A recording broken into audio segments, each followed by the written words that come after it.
আমরা চলে এসেছি নারায়ণগঞ্জের মাঝদাইর এলাকায়। ওই যে পাঁচতলা ভবনটি, এই ভবনটির পাঁচতলায় আমরা দীর্ঘদিন থেকেছি।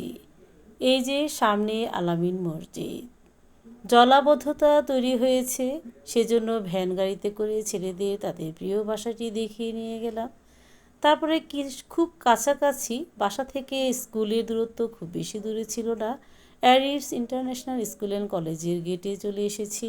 তো গেট খোলা পেয়ে ভিতরে ঢুকে পড়লাম। রিস্তা খুব মজা করে এই প্লেগ্রাউন্ডে দোস্তদের সঙ্গে গল্প করত, ছবি তুলত, তাদের বাসায় বেড়াতে যেত। দোস্তরা হলো রিস্তার যে ক্লাসমেট, তাদের মায়েরা।